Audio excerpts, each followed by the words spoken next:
The Benin Moats. The myth, mystery, and mistake of the Great Benin Wall has defied logic and science for centuries. Understanding the reason behind it is even more mysterious to the world today. A world where technology and technological advancement is a yardstick of growth and development. There was nothing like technology or machines when these moats were dug.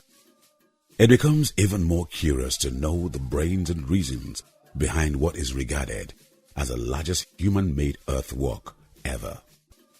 Considered as the world's largest earthworks in terms of length and the series of earthen ramparts carried out prior to the mechanical era by the Guinness Book of Records, it spans over 16,000 kilometers in a mosaic of more than 500 interconnected settlement boundaries, which is 4 times longer than the Great Wall of China and consumed 100 times more materials than the Great Pyramid of Cheops.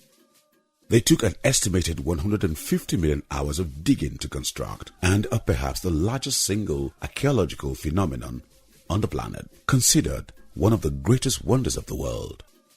The walls were built of a ditch and dike structure. The ditch was dug to form an inner moat, and the excavated earth from this was used to construct the external rampart. Its construction method predates the use of modern earth-moving equipment or technology. The question behoves, how did such a so-called primitive people think of this and further executed this feat with such precision? We might never be able to tell, but one thing is clear. Not even the Europeans could boast of a feat like this that defies science. In simple terms, the great people of Benin and their kings were not so primitive after all. Iya, as the Benins call it, was built as a protective wall or some form of security to protect the people of the Benin Kingdom, which was one of the most powerful and flourishing empires of its time.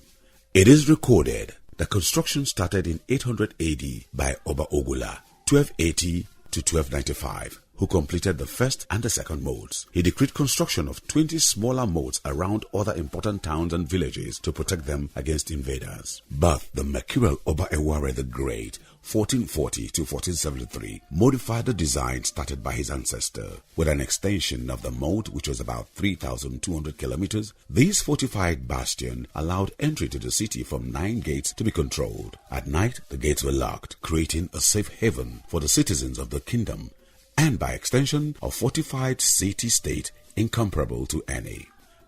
Early Portuguese travelers described this phenomenon in glowing terms and added to the awe that they had for this great city of Benin. But all of these were almost erased by the British with the invasion of 1897, when the city was looted, destroyed, blown up and burnt to the ground by the British invaders. Today, after several centuries of buried history, the moat resurrects wrapped in an artistic masterpiece, painted by the hands of whom probably the creator chose to tell the story and create a link between the past and the present. A work of art by the master painter as a glowing tribute to the great minds of the past and a gift to posterity and the future with one message only: never to forget our glorious past.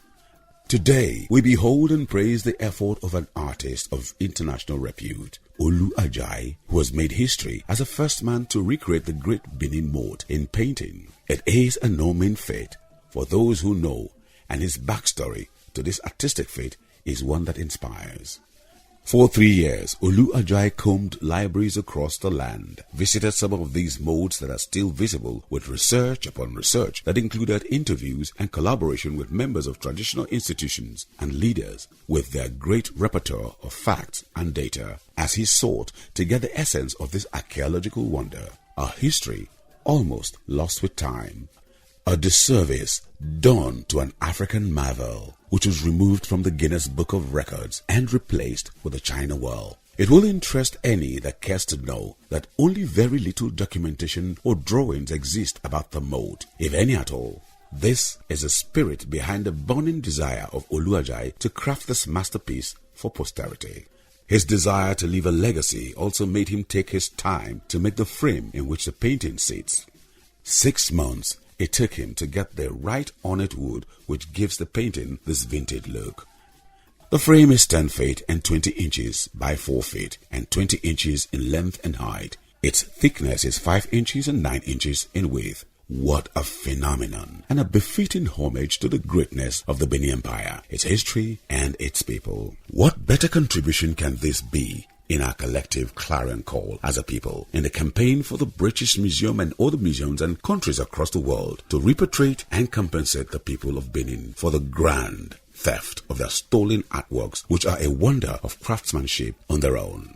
Ladies and gentlemen, we present this artistic masterpiece by a master artist, Ajai, for your delight.